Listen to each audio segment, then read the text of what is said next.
नमस्कार विद्यार्थी मित्रांनो, अभ्यास मंडळ पुणे या ठिकाणी तुमचं सर्वांचं मनपूर्वक अभिनंदन, स्वागत. अत्यंत महत्त्वाच्या विषयासंदर्भात आपण चर्चा करत आहोत, जो की समाज कल्याणच्या दृष्टिकोनातून 2 परीक्षा आहेत. त्यातल्या ब गटाकरता आपण आज बोलत आहोत. अ गटाचा स्वतंत्र प्लॅन आहे. त्याच्याबद्दल विस्ताराने या 2 दिवसात नाही का चर्चा होईलच. याचबरोबर आपली टेस्ट सीरीज सुद्धा नाही का उपलब्ध होणार आहे. त्याच्यावरही चर्चा करूया. त्यामध्ये अत्यंत विद्वान मंडळी आपण त्यामध्ये घेणार आहोत, जेणेकरून तुमच्या त्या विषयाच्या संदर्भाने ज्या काही संकल्पनात्मक भूमिका आहेत त्या स्पष्ट होणे अत्यंत गरजेचे आहेत. हा आमचा अभ्यास मंडळाचा लोगो, हे आमचा अभ्यास मंडळाचं चॅनल. त्याच्यावर तुम्हाला बऱ्याचशा गोष्टी मिळत राहतात. त्या ठिकाणी तुम्ही जॉईन व्हावं अशी मी अपेक्षा करतो. तुमच्यापैकी बरेचसे लोक अभ्यास मंडळ टेलिग्रामला जॉईन आहेत. बरेच जण जॉईन नसतील तर त्यांनी ते जॉईन व्हावं, जेणेकरून ज्या काही अपडेट्स आहेत त्या तुम्हाला तिथे मिळत राहतील. समाज कल्याणाच्या यावेळेस 2 परीक्षा आल्यात. त्यापैकी बहुतांश लोकांनी त्या परीक्षेचे फॉर्म भरले गेलेले नाहीत. आता इथे बघत असताना आपल्या लक्षात येईल की हे समाज कल्याण, बहुजन कल्याण, जे बहुजन समाज कल्याण आहे आणि समाज कल्याण आहे, या 2 परीक्षेचा नाही का एकूणच अभ्यासक्रम आहे. त्यातला जो काही समाज कल्याण गट ब आणि इतर मागास बहुजन समाज कल्याण अधिकारी गट ब या संदर्भाने आपण चर्चा करणार आहोत. हे अत्यंत महत्त्वाचे 2 जे टॉपिक आहेत त्याच्यावर आपण ही चर्चा चालणार आहे आपली. त्यामुळे आपल्याकडं जे काही रिसोर्सेस असणार आहेत ते कुठले असतील आणि ते कशा पद्धतीने आपण नाही का यूज केले पाहिजेत. आता ही एक रिव्हिजन बॅच आपण घेणार आहोत. रिव्हिजन बॅच घेण्याचं कारण एक वेगळं आहे, कारण आतापर्यंत तुम्ही वेगवेगळ्या टेस्ट सिरीज लावलेल्या आहेत, वेगवेगळे क्लासेस लावलेले आहेत, वेगवेगळ्या संदर्भाने तुमचा अभ्यास झालेला आहे. बहुतांश संदर्भ चुकीच्या वाचल्या गेलेल्या आहेत. त्यामुळं नेमकं पण काय असावं, नेमकं तुम्ही त्याचा अभ्यास करत असताना नेमके काय त्यातले दुवे असले पाहिजेत. आता रविवारी आम्ही एक सेमिनार भरला होता. तुमच्यापैकी बहुतांश लोक पण होते त्यामध्ये. तर तिथे एका विद्यार्थ्याने अक्षरशः 29 थिंकर काढलेले होते. 3च परीक्षा झालेल्या आहेत.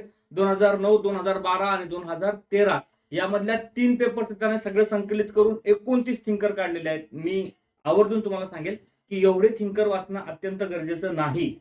कारण बऱ्याच वेळेस नाही का त्या प्रश्नाला असलेले बहुपर्यायी प्रश्नांपैकी नाही का तुम्ही विचललेले जे थिंकर आहेत ते कधी कधी अभ्यासक्रमाशी निगडीतही नसतात. मग बरेच तुम्ही का वाचायचे? 29 थिंकरचा अभ्यास केल्यानंतर अजून किती थिंकर असतील? मग एवढे थिंकर जर तुम्ही वाचलेत, त्याच्याकरता ऑथेंटिक मटेरियल तुमच्याकडे आहे का? त्यांच्या थेऱ्या असतील किंवा वेगवेगळे नाही का सिद्धांत असतील. आता वैज्ञानिक तो जो काही घटक येतो त्यामध्ये आपण त्यावर बोलणारच आहोत की नेमकं काय आहे. तर ही साधारणतः त्याच्याबद्दलच्या विस्तृत चर्चा होत राहतील.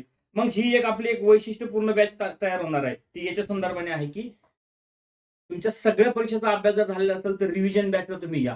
आता रिव्हिजन बॅच मध्ये आपण काय काय घेणार आहोत, तर प्रत्येक घटकाची विस्तृत विश्लेषण घेणार आहोत आणि त्याला स्वतंत्र एक नोट देणार आहोत. नोट्स ही फक्त ऍपलाच उपलब्ध असेल. जर कदाचित ती बाहेर गेली, दुर्दैवाने जर ती बाहेर गेली तर सगळ्यांना ते उपलब्ध होईल आणि तुमच्यात आणि त्या विद्यार्थ्यामध्ये काही एक फरक राहणार नाही. त्यामुळं जे काही मी क्रक्स मटेरियल तुम्हाला देणार आहे ते फक्त माझ्या विद्यार्थ्यांकरता असेल, जे की हे बॅचला जे लोक असतील त्यांच्याकरता. आणि अत्यंत सुटसुटीत, साधं, सरळ, सोपं नाही का ते मटेरियल असेल. त्याच्यावरचे काही प्रश्न असतील. कारण ह्या बॅचच्या माध्यमातून तुम्हाला फक्त रिव्हिजनच नाही तर तुम्हाला काही प्रश्न पण सोडवायचे आहेत, जे की मी स्वतः काढणार आहे.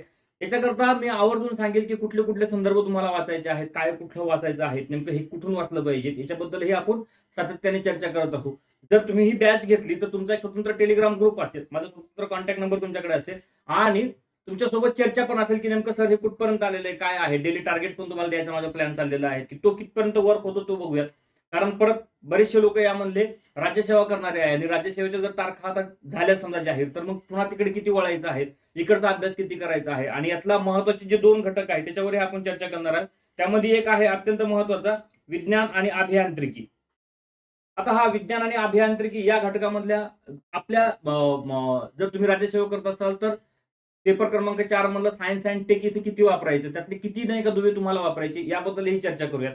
बऱ्याच वेळेस नाही का यातले काही मी सिलेबस नाही का वाचत दाखवेल किंवा वाचेल त्यावेळेस नाही का तुमच्या लक्षात येत राहतील की मुद्दे नेमकं काय काय केलं पाहिजेत, कुठून केलं पाहिजेत आणि त्याचे वेगवेगळे संदर्भ काय आहेत, त्याच्या नोट्स कशा असल्या पाहिजेत, त्या रिवाईज कशा करायच्या त्याच्याबद्दलही नाही का चर्चा करूयात. कारण हा जो काळ आहे म्हणजे आपण म्हणू की 1 महिना जर मिळाला, एप्रिल जर पूर्ण गृहीत धरला 15 तारखेपासून आणि हे सगळं आपलं 15 पासून नाही का कंटिन्युअसली तुम्हाला नोट्स वगैरे उपलब्ध होतील. बॅच आज स्टार्ट करतो याचं कारण असं आहे की या 2 दिवसात जेवढे लोक होतील त्यांना नाही का मला काही गाईड करायचं आहे, काही चर्चा संदर्भाने तुम्हाला काही संदर्भ सांगायचे आहेत, तुमच्याकडनं काही ओदावून घ्यायचं आहे. बऱ्याच वेळेस नाही का ही बॅच जर समजा जास्त झाली, समजा पुण्यातले बरेचसे पोरं असतील तर मला ऑफलाईनला सुद्धा एक ऑप्शन आहे की मी वीकेंडला नाही का ऑफलाईनला त्यांना बोलवत राहील, त्यांच्यासोबत चर्चा करत राहील.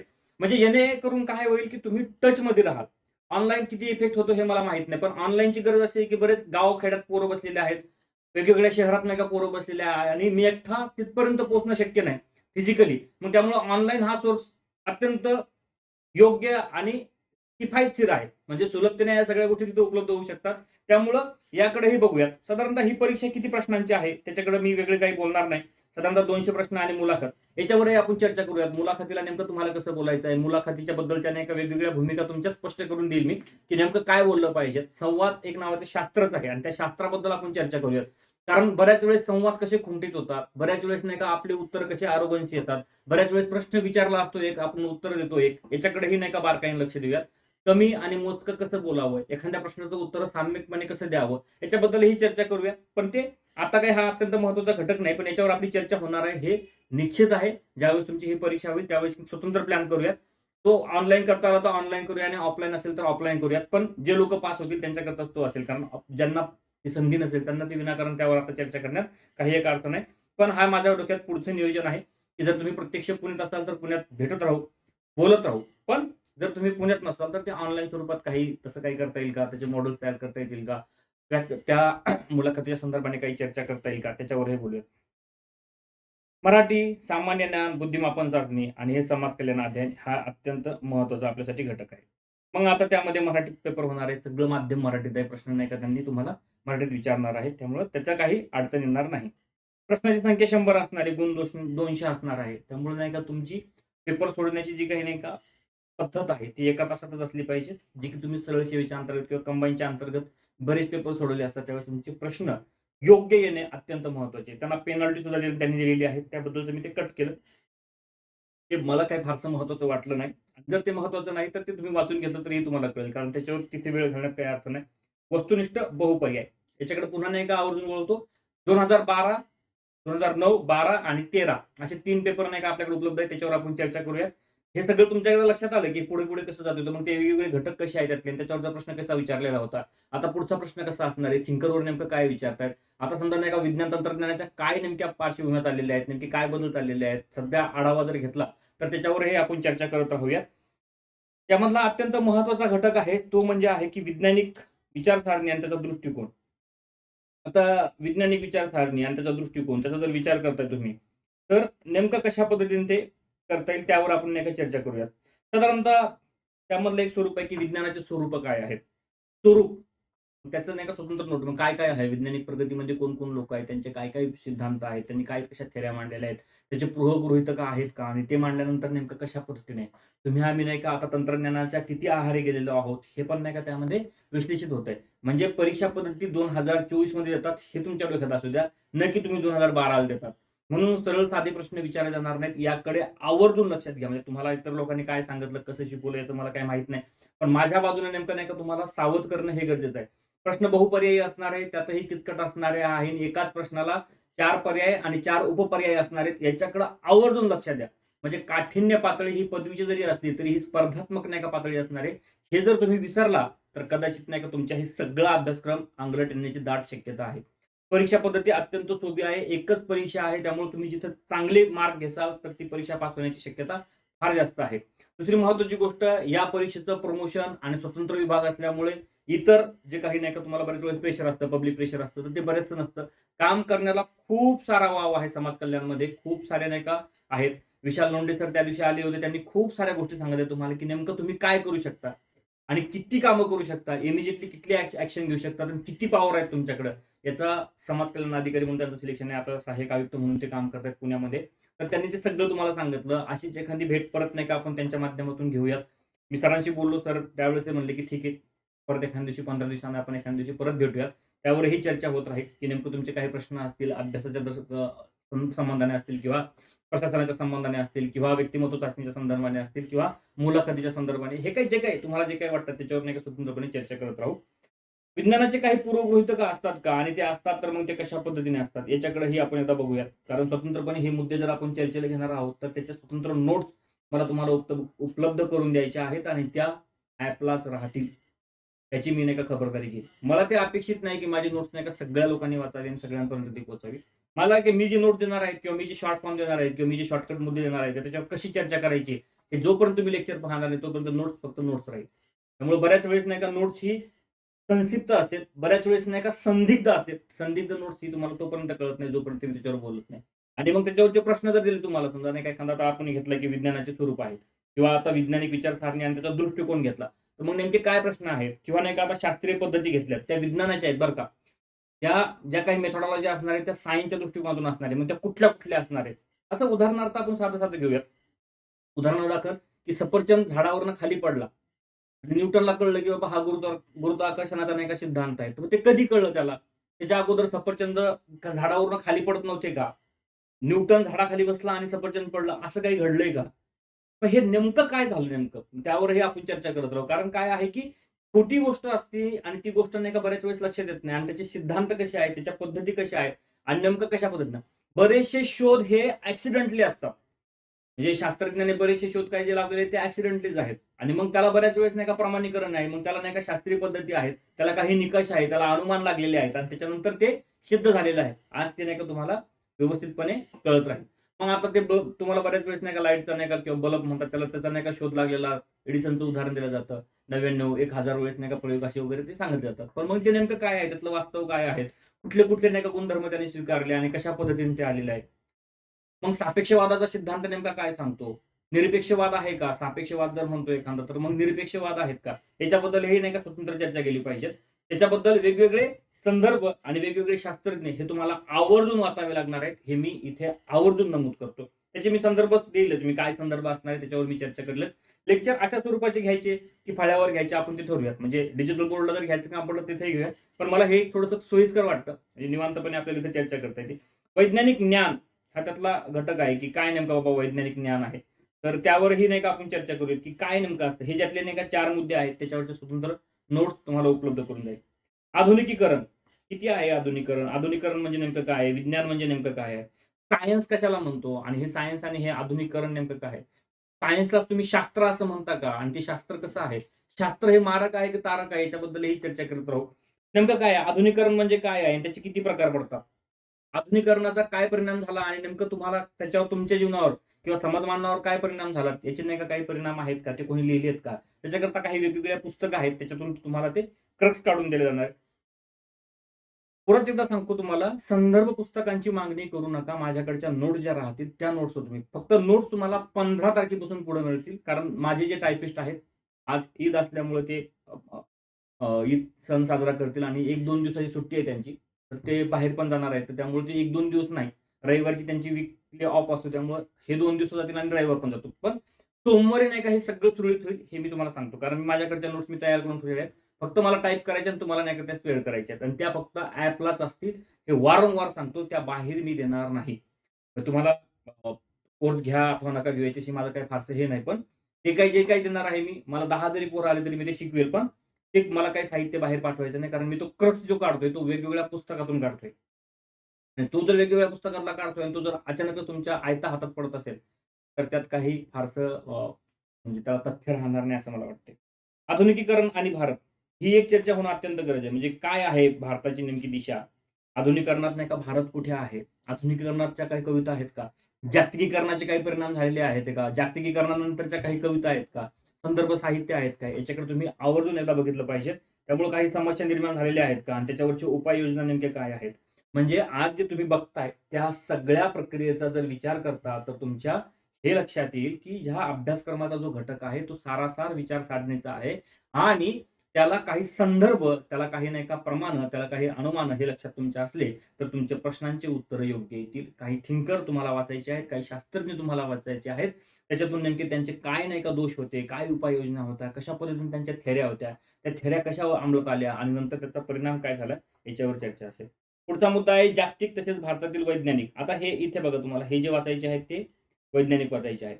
आता हे वैज्ञानिक वाचत असताना तुम्हाला नाही का बाहेरचे पण आहे. म्हणजे आपण म्हणतो का नाही वेस्टर्न सुद्धा नाही का काही आहेत. तर मग त्यांचं पण नाही का तुम्हाला अभ्यास करायचा आहे. मग आता भारतातले नेमके कोण आहेत? मग सी-व्ही रमणला तुम्हाला सोडून चालेल का? सी-व्ही रमणच्या संदर्भाने तुमच्याकडे नेमकी काय माहिती आहे? मग आता हा त्यातला मुद्दा येतो. पण त्यातल्या अभियांत्रिकी प्रगती आहे. मग आता ही अभियांत्रिकी प्रगती ही कशी झालेली आहे त्याच्यावर नाही का तुमची चर्चा होणं अत्यंत गरजेचं आहे. मग ही स्वतंत्रपणे जी चर्चा असणार आहे त्याच्यावर आपण नाही का नियमित बोलत राहू, की बाबा हे चाललेलं आहे आणि ही प्रगती जी झालेली ती काय आहे. इथं नाही का भारतीय वैज्ञानिक नेमके कोण कोण आहेत, कशा पद्धतीने त्यांचे शोध लावलेले आहेत, कुठले कुठले शोध होते आणि त्याचं काय होतं. नंतर हा जागतिक जो आहे, तर मग जगातले वेगवेगळे नाही का संशोधनात घेतले आणि त्यांच्या नेमक्या थेऱ्या काय. तर हा अभ्यास वाटतो तेवढा सोपा, साधा जरी असला, तरीही नाही का त्याच्यातला वेगवेगळे पैलू तुमच्या लक्षात असणं अत्यंत गरजेचं आहे. वैज्ञानिक प्रगतीमुळे शहरी तसेच ग्रामीण जीवनावर झालेला परिणाम. साधी गोष्ट आहे, खेड्यातून पाड्यातून तुम्ही जेव्हा लोक इकडे बाहेर येतात किंवा शहरात येतात, मध्यवर्ती शहरातून या मोठ्या महानगरामध्ये येतात, त्याचे परिणाम काय आहेत का? त्या वैज्ञानिकांच्या दृष्टिकोनातून प्रवास नावाची एक संकल्पना आहे. त्यांनी सांगितले की समस्या संदर्भात नाही का येतो तिथे. हा एक बघा संपर्क आणि गृहनिर्माण.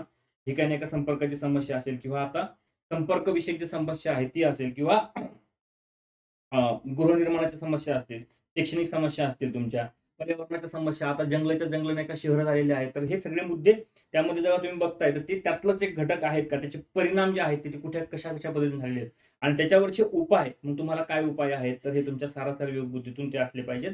त्याला शास्त्रीय पद्धतीची जोड असली पाहिजे. नेमकं कोणी काय म्हटलेलं आहे याच्याकडेही बघितलं गेलं पाहिजे.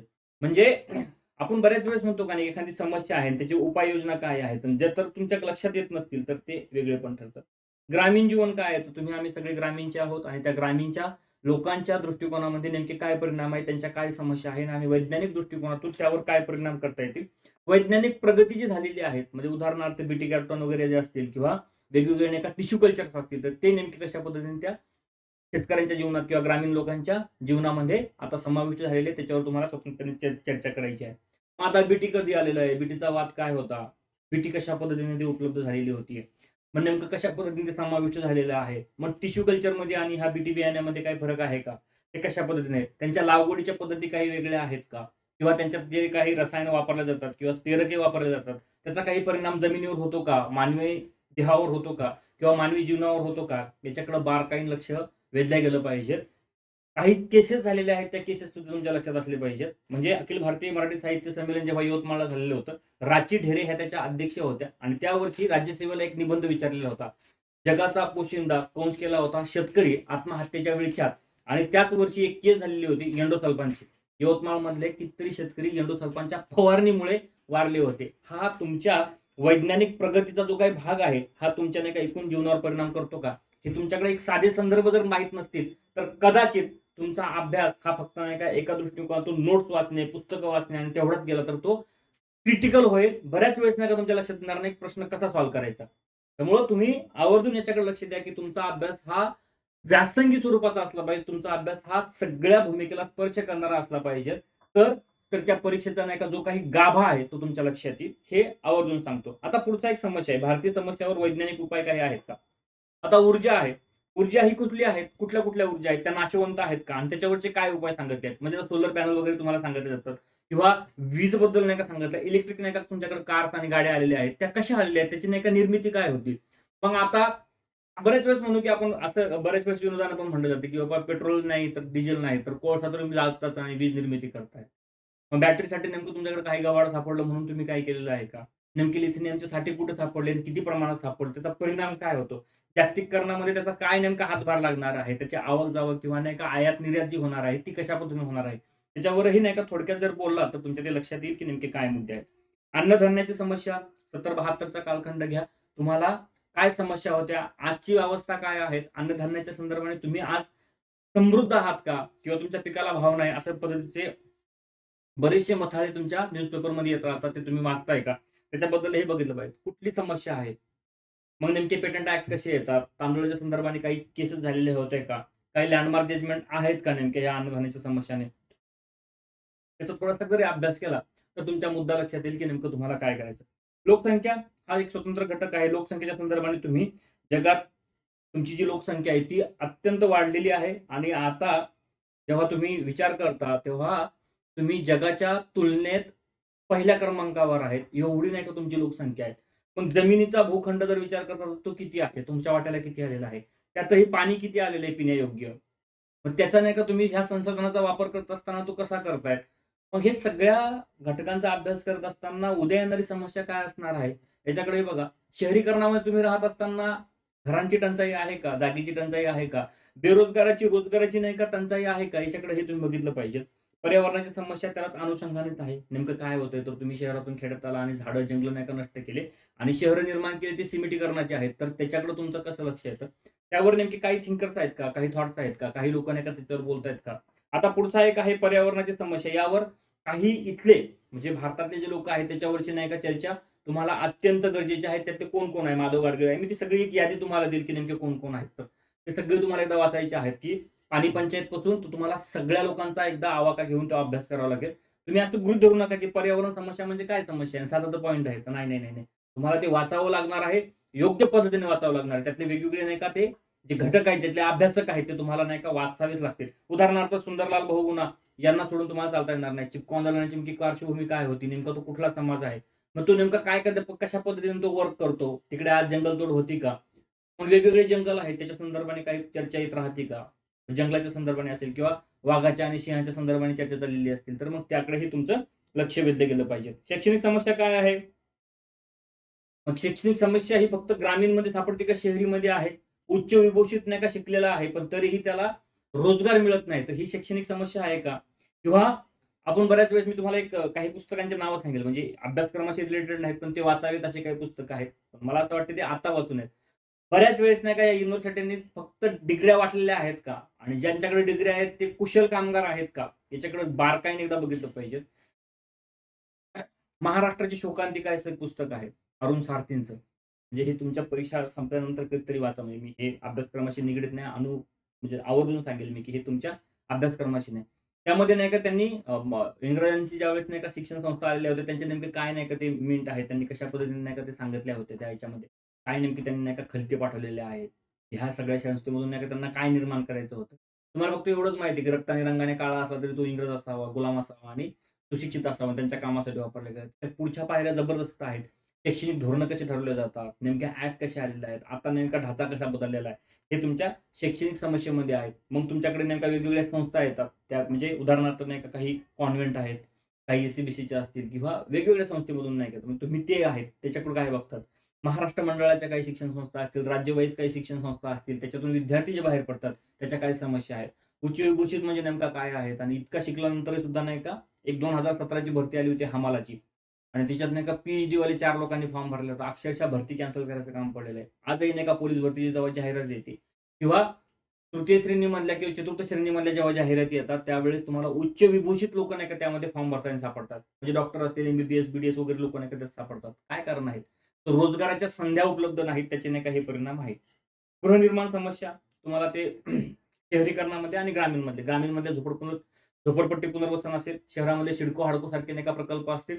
आता घराच्या संदर्भाने नाही का नेमक्या काय योजना आहेत सध्याच्या शासनाच्या त्याबद्दल नाही का आपण चर्चा करत आहोत की नेमकं कशा कशा पद्धतीने त्या वर्क होतात, वेगवेगळ्या बिल्डिंग मध्ये कशा नाही का तुम्हाला त्या दिल्या जातात त्याकडे बघूयात. संपर्क विषयक साधने असतील, प्रवास असेल, इतर नाही का गोष्टी असतील त्याच्याकरता ग्रामीण आणि शहरी असा नाही का त्यातला दुवा आहे तो साधावा लागेल. लोक स्वास्थ्य तुमचं माझं नाही का जीवनमान जे आहे त्याच्यावर नाही का साधारणतः ही चर्चा असेल. आता पुढचा मुद्दा अत्यंत महत्वाचा आहे.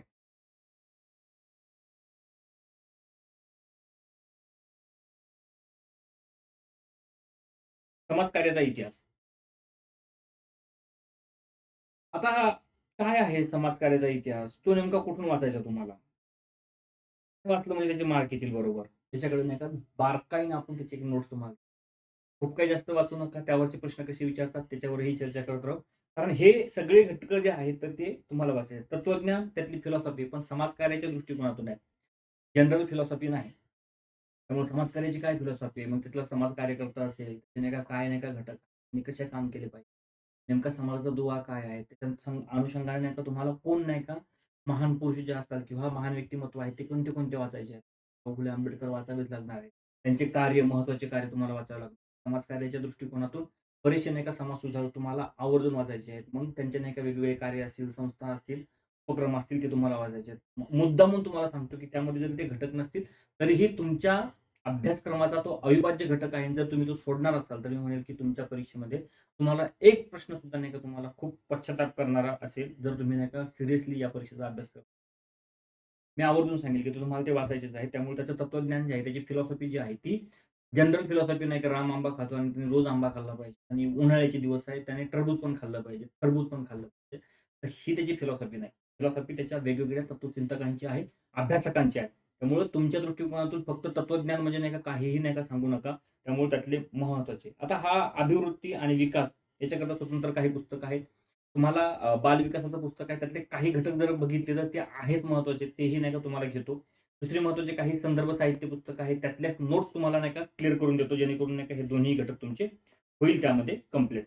समाज कल्याण प्रशासन एक माझ्याकडे पुस्तक आहे. मी काल त्याचा नाही का जिकर पण केला होता. मी सांगितलं पण होतं, की त्याचा उल्लेख केला होता मी. हे पुस्तक वाचायचं का? कोतापल्ले सरांचं पुस्तक आहे. खूप साऱ्या प्रिंट मिस्टेक आहेत. खूप साऱ्या चुकीच्या आकडेवारी आहेत. अशा वेळेस जर तुम्हाला नाही का त्याची डंपिंग नोट्स तुम्हाला दिली तर ऑलमोस्ट त्याचे परिणाम वाईट होतील. त्यामुळे मी ते बरेच वेळेस पुस्तकं सांगत नाही. कारण ते मला जोपर्यंत रीड होत नाही, जोपर्यंत अपील होत नाही, त्यातला क्रक्स जोपर्यंत निघत नाही, तोपर्यंत त्या पुस्तकाचं महत्त्व काय आहे? त्यामुळे मी तुम्हाला सांगत नाही. सामाजिक सुरक्षा विषयक कायदे आणि त्याची अंमलबजावणी आहे. त्यामध्ये 3 कायदे आहेत. बालकामगार महत्त्वाचा आहे त्यामधला. अनुसूचित जाती जमाती अॅट्रॉसिटी ॲक्ट आहे. तो 1989 चा आहे आणि नागरिक हक्क संरक्षण अधिनियम आहे. याच्याबद्दलचे बेअर ॲक्ट्स आहेत. त्याच्याबद्दलचे स्वतंत्र लेक्चर आहेत. त्याच्याबद्दलच्या स्वतंत्र नोट्स तुमच्याकडेही उपलब्ध असतील. त्या माझ्या बाजूने पण मी देईन तुम्हाला.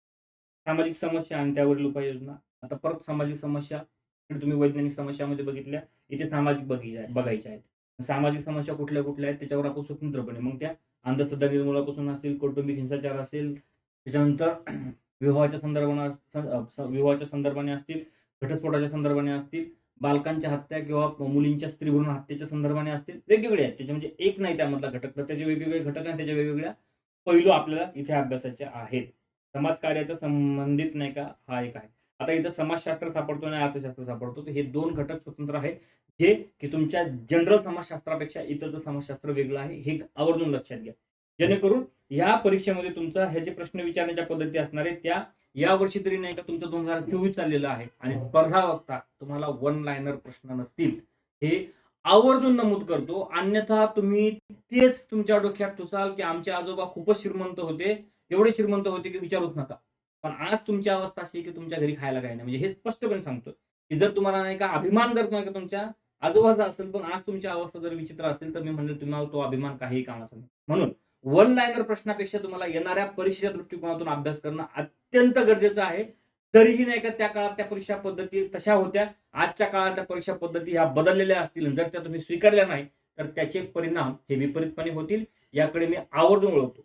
आता हा साधारणतः माझा एक नंबर आहे तुम्हाला दिसणार नाही इथे पण 7507081414 हा माझा संपर्क क्रमांक आहे. तिथे तुम्ही मला मेसेज करू शकता. फोन सहसा टाळा. फोन याच्यामुळे टाळा, की बऱ्याच वेळेस नाही का माझ्याकडून तो रिसीव्ह होत नाही. मी माझ्या कामात असलो तर. त्यामुळे फोन नका करू. पण मेसेज जर केला तर रिप्लाय मी देईलच तुम्हाला आणि खूपच अर्जंट असेल बाबा आता मेसेज करून नाही बोलता येत रे बाबा. मला तुला बोलायचंच आहे तर ऑल्वेज फोन करा. जेव्हा तुम्ही माझ्या बॅचला असता तेव्हा मी तुम्हाला माझा एक वेगळा नंबर देईन. त्यावेळेस मी तुमच्यासोबत नाही का कनेक्ट राहील. बॅचला तुम्ही ज्यावेळेस असाल तर ऑफलाईनला आपण भेटत राहू. ऑनलाईनलाही भेटत राहू. ऑनलाईनच्या पोरांचा फक्त प्रॉब्लेम हेच आहे, की तुम्ही माझ्या वेळा आणि तुमच्या वेळा ह्या मॅच किती होतात त्याच्यावर नाही का सगळ्या गोष्टी. पण ऑनलाईन करता मी नाही का विशिष्ट वेळ देईल, की त्यावेळेला तुम्हाला फोन करते किंवा तुम्ही मला मेसेज केला आणि सांगितले, की सर बोलायचंच आहे, तर मी माझ्या वेळेनुसार तुम्हाला प्रति कॉल करेल. कारण ते अत्यंत गरजेचं आहे. साधारणतः या बॅचची फी मी 100 विद्यार्थ्यांकरता ₹1500 ठेवलेली आहे. पण ही साधारणतः ह्या बॅचला फीस मी ₹250 आकारणार आहे. हे माझं नाही का ठरलेलं आहे. पण जे सुरुवातीला लोकं नाही का 100 लोकं असतील त्यांच्याकरता ही एक सवलत म्हणून नाही का आपण चालू करतोय. तर साधारणतः यामध्ये मला तुम्हाला नोट्स द्यायच्या आहेत, चर्चा करायची आहेत, अभ्यासक्रम घ्यायचा आहे, काही प्रश्नपत्रिका तुमच्यासोबत विश्लेषित करायचा आहे. एखादा प्रश्न का असा विचारला याच्यावरही आपण चर्चा करणार आहे. त्यामुळं साधारणतः पहिल्या 100 विद्यार्थ्यांकरता फीज आमची फक्त ₹1,500 असेल. म्हणजे ₹1499 असणे ती फीज असेल. त्यामुळे तुमचा जो काही 100 विद्यार्थ्यांचा आमचा नाही का कोठा पूर्ण झाला, की आपोआप ते ऑटोमॅटिक त्या ॲपमध्ये तशा सिस्टमच आहे. ते आपोआप नाही का ते पूर्ण क्लोज होऊन जातं आणि डायरेक्ट तुमच्या फीस 2,500 पर्यंत ती असेल. साधारणतः 2 ते ₹2,500 त्याची फीस वाढलेली असेल. त्यामुळं आवर्जून ही बॅच तुम्ही जर घेणार असाल, तर ही आज आणि उद्या अशा पद्धतीने तुम्ही घ्या. सोमवारपासून नाही का तुमच्या नोट्स, लेक्चर्स सगळे उपलब्ध होतील. लेक्चर आणि आज जर तुम्ही उपलब्ध झालात, तर उद्या नाही का उद्या किंवा परवा दिवशी सायंकाळी मी तुमचा एक ग्रुप करतो स्वतंत्रपणे. त्यावर नाही का डेली बेसिसला नाही का एक-एक पॉइंट घेऊन त्याच्यावरचे काय-काय मुद्दे तुम्हाला अभ्यासायचे, कशा पद्धतीने अभ्यासायचे, याच्यावरही नाही का स्वतंत्रपणे चर्चा करण्यात येईल. त्यामुळं अभ्यास हे अत्यंत महत्त्वाचा घटक म्हणून नोट्स परत एकदा तुम्हाला सांगेल, की नोट्स ह्या बाहेर व्हायरल होणार नाही याची मी काळजी घेणार आहे. कारण त्या नोट्स अत्यंत वेगवेगळ्या पुस्तकातून, वेगवेगळ्या संदर्भ पुस्तकातून जर काढत असेल मी, तर माझी अजिबात इच्छा नाही, की ते सगळ्यांपर्यंत पोहोचाव्यात आणि तुम्ही बाहेर काढल्यानंतर तुम्ही समाज सुधारक व्हावेत. त्याच्याकरता तुम्ही बाहेर सगळ्यांना पाठवावेत. याच्याकरता त्या उपलब्ध नसतील. ह्या फक्त इथेच असतील. ठीक आहे. धन्यवाद. तुम्ही सगळेजण मला ऐकलं आतापर्यंत. त्याबद्दल तुमचं अभ्यास मंडळ परिवाराच्या वतीने धन्यवाद.